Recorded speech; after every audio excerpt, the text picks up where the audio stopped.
Hello বন্ধুরা, আশা করি সবাই ভালোই আছো। আজকে আমি নিয়ে এসেছি তোমাদের জন্য সন্ধ্যাবেলার একটা দারুণ স্ন্যাক্সের রেসিপি। খুবই সহজভাবে দেখিয়েছি। রেসিপিটা হচ্ছে এগ বার্গার। এগ বার্গার নিশ্চয়ই তোমরা ট্রাই করেছো বিভিন্নভাবে, বাট এই রেসিপিটা আমি বলবো একবার অন্তত ট্রাই করবে। খুবই অন্যরকম ভাবে আমি বানিয়েছি। চলো দেখিনি ঝটপট রেসিপিটা। এখানে একটা বাউলে নিয়ে নিয়েছি দুটো ডিম, তার মধ্যে দিয়ে দিলাম নুন, হলুদ গুঁড়ো, লঙ্কা গুঁড়ো, গোলমরিচের গুঁড়ো এবং দিয়ে দিয়েছি পেরি পেরি মশলা। আমার কাছে এটা ছিল তাই আমি অ্যাড করেছি। এটার বদলে চাট মশলা ইউজ করা যেতে পারে বা চিলি ফ্লেক্স, অরিগানো ইউজ করা যেতে পারে।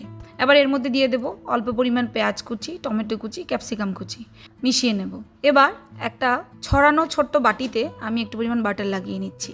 এই জায়গায় কোনো ছোট টিফিন বক্সও ইউজ করা যেতে পারে। বাটারটা ভালোভাবে লাগিয়ে আমি তার মধ্যে দিয়ে দেবো সেই ডিমের বাটারটা। চাইলে লঙ্কা কুচিও দেওয়া যেতে পারে, তবে বাচ্চাদের জন্য এটা রেডি করলে লঙ্কাটা না দিলেই ভালো। তারপর একটা বাউলে 1 কাপের মতো জল গরম করব এবং তার মধ্যে বাটিটা বসিয়ে দেবো। আরেকটা সেম সাইজের বাটি দিয়ে ঢাকা দিয়ে উপরে আরেকটা বড় ঢাকা দিয়ে আমি ডিমটাকে সেদ্ধ হতে দেবো। গ্যাসের ফ্লেমটাকে আমি লোতে রেখেছি।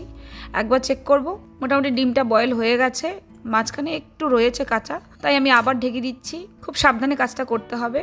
গ্যাসের ফ্লেমটা লো থাকলেই ভালো। মোটামুটি 8 থেকে 10 মিনিট সময় লাগবে এগটাকে লো ফ্লেমে বয়েল হতে। এবার আমি চেক করে দেখছি এগটা সম্পূর্ণরূপে বয়েল হয়ে গেছে। গ্যাসের ফ্লেমটা বন্ধ করে বাটিটা ঠান্ডা হতে দেবো, আর না হয় একটা কাপড় ইউজ করে আমি সেটাকে বার করে নিচ্ছি। বাটিটা ঠান্ডা হয়ে গেছে। একটা ছুরি দিয়ে আস্তে আস্তে করে সেই বয়েল এগটাকে বাটিটা থেকে আমি আলাদা করে নেব।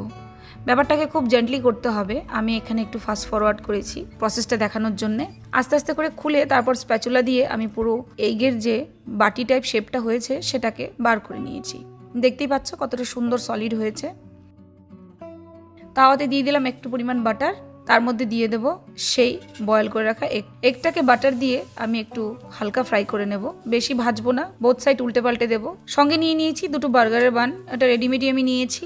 বার্গারের বানগুলো আমি হালকা বাটারে টোস্ট করে নামিয়ে নিলাম এবং বয়েল এগটাকেও আমি একটু হালকা ফ্রাই করে তুলে নিলাম। এবার আর কিছুই না, অ্যাসেম্বল করতে হবে। একটা সাইডে লাগিয়ে দিলাম কেচাপ, তার উপরে দিয়ে দিলাম শসা, লেটুস পাতা এবং ডিমটাকে উল্টে দিলাম। উপরে দিয়ে দেবো একটা চিজ স্লাইস, তার উপর রেখে দেবো দুটো টমেটোর পিস।